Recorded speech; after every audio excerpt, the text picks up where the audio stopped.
All right, I'm here. Tell us about those good old cheesesteaks that you made on this week's episode and what made you feature them. Well, I figure Slim Doug is been on the road. He's always eating sandwiches, like a sandwich connoisseur. When we're traveling and running around, we always lean to the sandwich.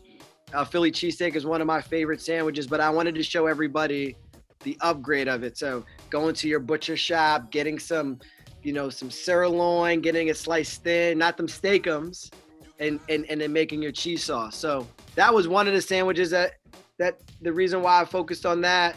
And I knew that Slim Doug was a food connoisseur because he was on that Anthony Bourdain episode back in the day, showing him around Houston.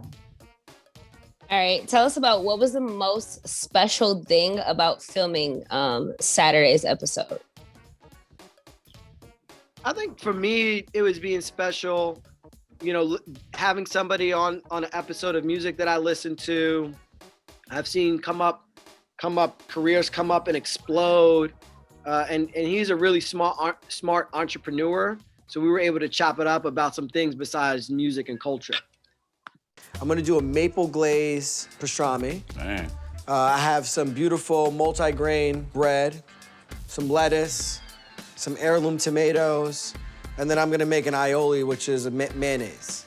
But I'm gonna teach you, we're gonna do it together. Put me on. Okay, so 1 egg yolk here. When you're making a aioli, it's all about the egg yolk.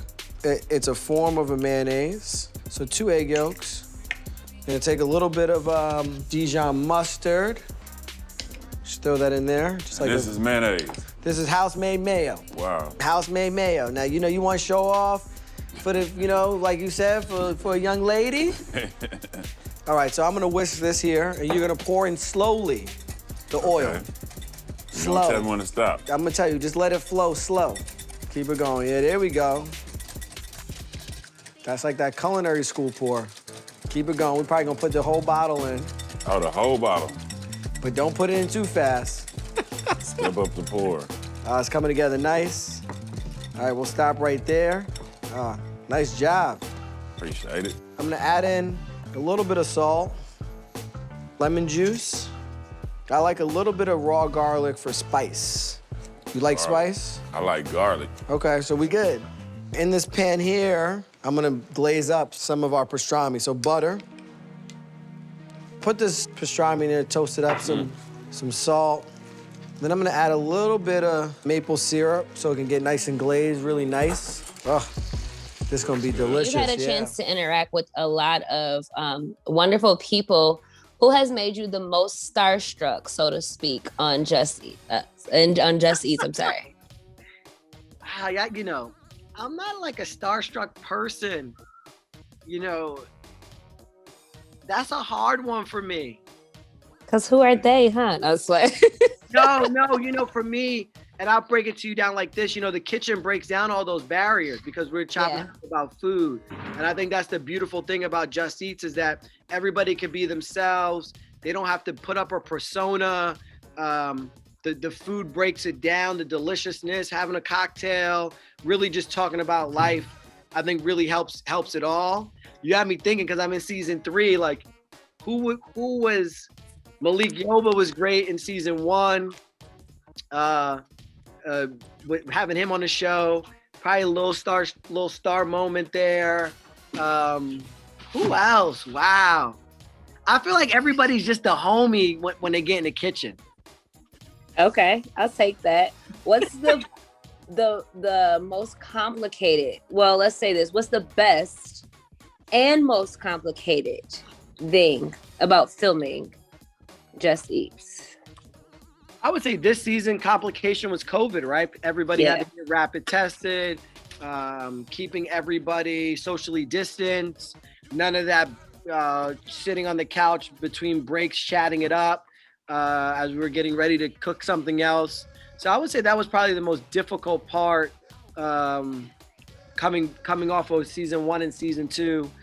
The best parts are watching people at the end of the episode with the food, and they got to go do their exit interview, and they're like screaming to producers, "Don't touch my food! I want that!" Like, that's really good. That's always the funniest part, because like I sit there and I watch them like try to devour the food. I'm like, yo, guys, it's not going anywhere. I can package it up for you. It's all good. It's right here, and there's more to come, huh? So we saw you on Wendy Williams and participate with Slim Doug as well. And just like them, we are very much foodies. So what is it for you that you enjoy the most about making dishes of sorts for audiences on television? I think the greatest thing is it allows me to come into your kitchen, right? You watch me make a dish, and then you're like, ooh, maybe I'm gonna wear a t-shirt that says I'm Chef JJ and take that picture. So that's the biggest thing for me is I'm in your kitchen now. You're seasoning or you're seasoning things the way I do. And it allows you to get to know me a little bit more and potentially eat at my restaurants. Okay, what's your favorite dish to make? I love oxtails and curry. It's just my thing. I suck at curry. Oh my God. I only tried once and it was so bad and I couldn't figure out what I did wrong. I haven't done it again. I love curry, but you can do it. I know, I believe it. I just gotta try. Hit me on the side. I'll give you the recipe. I really need it for real, because that's the one thing I'd be like, I gotta get curry down. I love curry. I can't do it. What is your earliest memory that you have knowing that you loved to cook and prepare food? Two of my earliest memories was being in the kitchen with my grandma, sitting on a step stool, peeling carrots and onions with her, and then telling my parents I was going to go to culinary school at a really young age. What's the first dish you ever made? The first dish I burnt was lasagna. Okay. That's my first dish. It was burnt. And I thought I could do it. It was for my Aunt Lisa's birthday. I'm gonna make your best lasagna. I was like 14 years old. The oven is smoking now. My mom is screaming at me. I'm never letting you cook again in my house. She still talks about it every time I cook in her house. What's your lasagna hitting for now? My lasagna now is amazing. I got the fresh pasta, but on Just Eats, I did a twist on it. I did collard green lasagna, which was like the most cooked dish in season 2. So you got to check that out. Yes. Okay. I hear that. You are a father. Talk to us about what's the best part of being a father. I think the best part for me of being a father, or I tell my friends about this, is you find your moments of how to connect with your children. I have twins, Miles and Taya, and I connect with them through food. If it's bringing them in the kitchen and making breakfast for them in the morning, those are our moments. Those are the times I cherish. I think how parents get excited when kids say alphabets or point out to numbers or say their first words. I get excited when my kids are like, "That's a lemon and a lime and it's sour," right? It means that they're really getting food culture and they're becoming food connoisseurs. But there's nothing. It's fun. I didn't know what to expect to be a father. My dad was in my life, and he's a really great father still to this day, and he's somebody that I try to emulate in my kid's life, looking back to what he did for me and my sister. Awesome. Where does your motivation come from? Whether it be like cooking or just like to keep going? I know like being a chef is kind of like, that's a different field, a different industry. Where do you get your motivation from to keep going? I get my motivation, of course, motivation now is because of my family, right? I'm trying to leave a legacy. But ultimately, like, I'm very fortunate that I'm able to, what I do for a living is my passion. There's not a lot of people that are able to work and that's their passion. So I live, I eat, I breathe food all the time. I'm always talking about it. And to know that I can give people an affordable meal that's delicious really means a lot to me. I'm in the business now of feeding the mass. I want to get to a point where my restaurants can serve 1,000 to 2,000 people a day. And I'm trying to figure out how to get us there. Awesome. Now you spoke a little bit about your father as well as your grandmother. Talk to us about your upbringing and how it played a role in your career as well as just in your family in general. My family is a big part of my career, even still to this day. I look back, my grandfather, 95 years old, just passing his sleep about a couple months ago. Sorry to hear. great life, really laid the foundation for the whole family. I don't think I'd be Chef JJ without him. My parents being they're like the parents that are at every basketball game. They've been there through all moments of coaching and counseling, through good decisions and bad ones.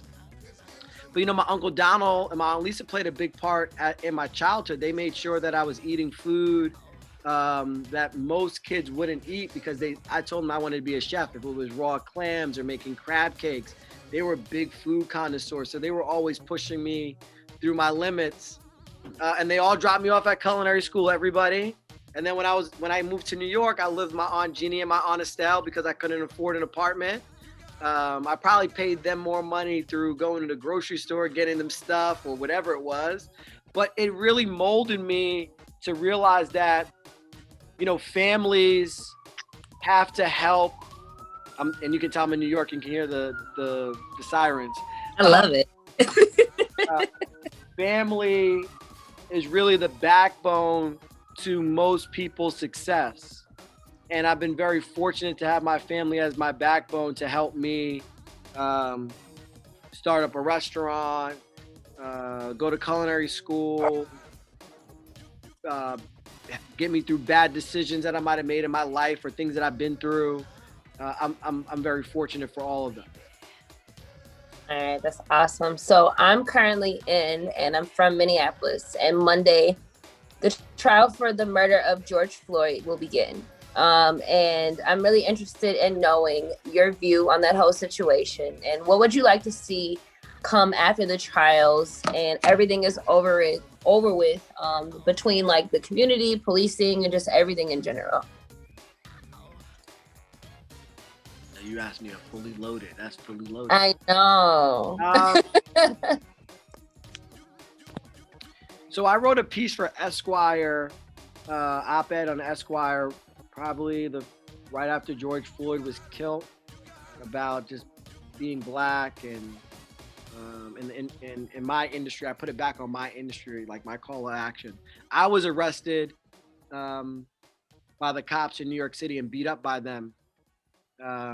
And I could have been a different JJ. I could have been a dead JJ. I could have been JJ that was in jail.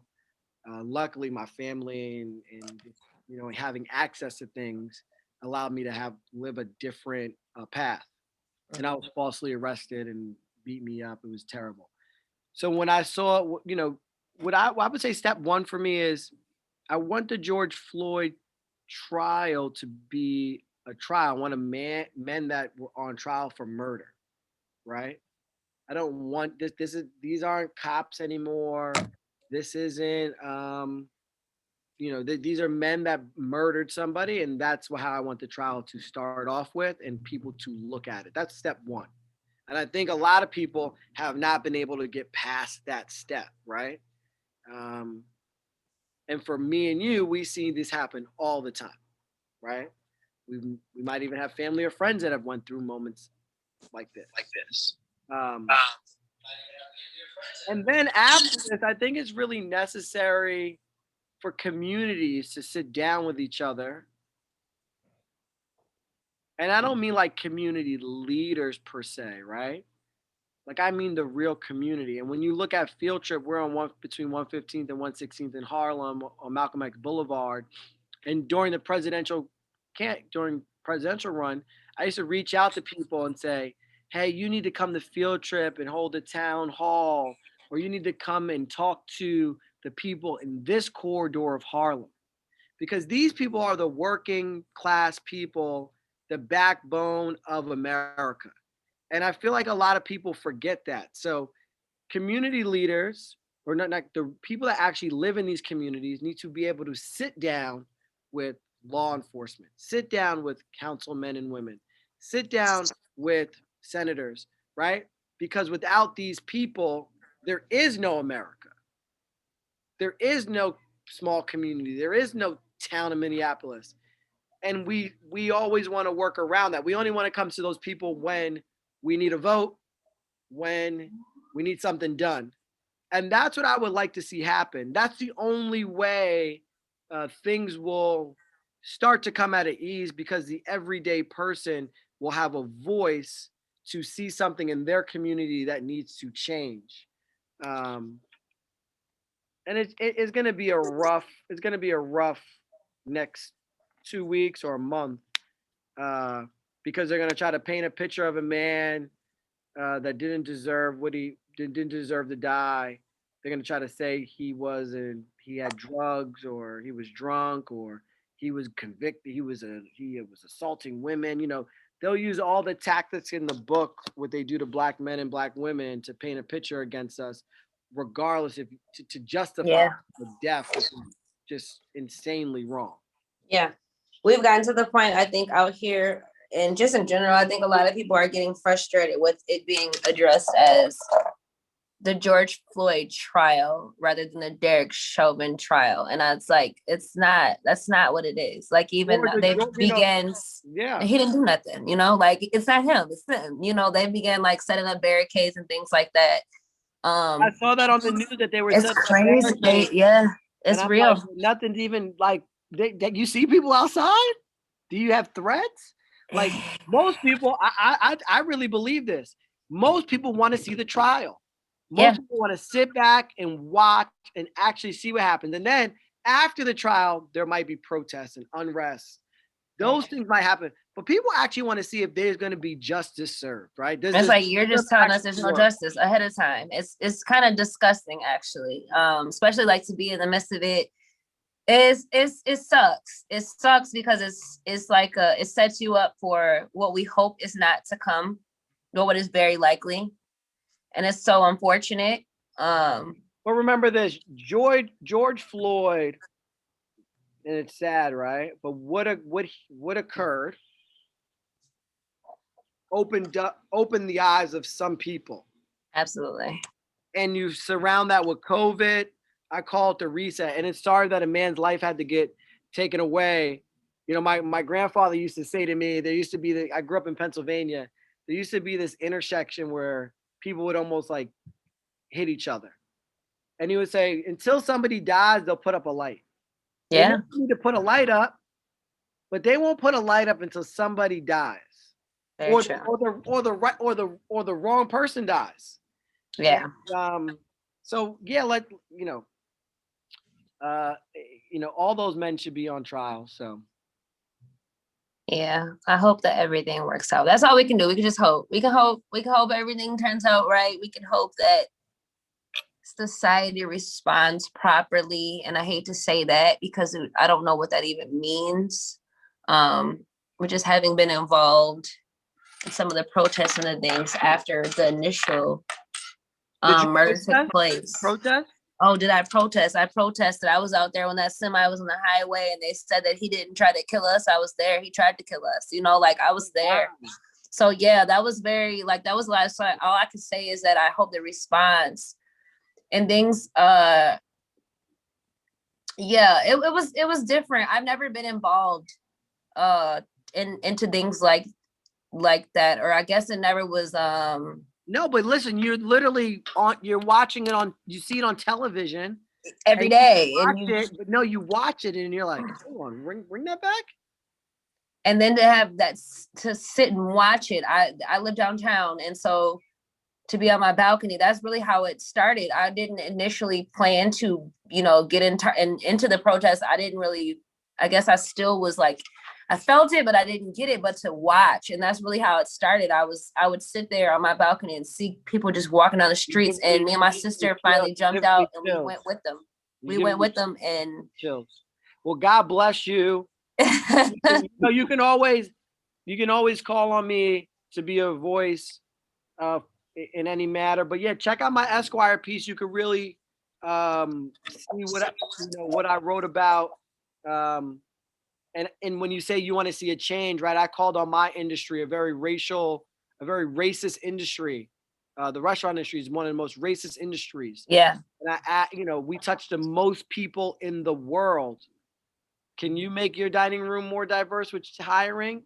Can you promote people? Can you change? Right? So George Floyd did something to me. He's in my soul. And every day I carry myself, I think about his family and him And hopefully, like you said, we see some type of change. Yeah, let's hope for that. Okay, let's switch gears a little bit. So, who are some of your favorite R&B artists and why?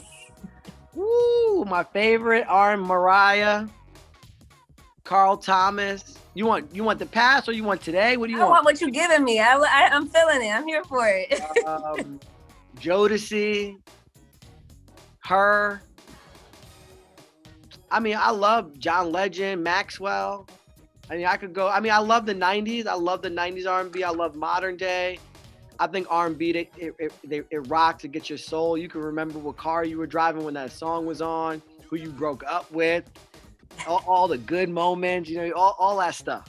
I know we gotta hurry up, but I genuinely want to tell you that I think it's amazing that you are doing what you are doing, and you're able to use your art as you are, because that's what it is. It's an art, and it's a talent, and it's a gift. You know, people look at celebrity is in certain things, and it's many things, and so I just want to commend you. And this is as a foodie and as someone who likes to cook for fun.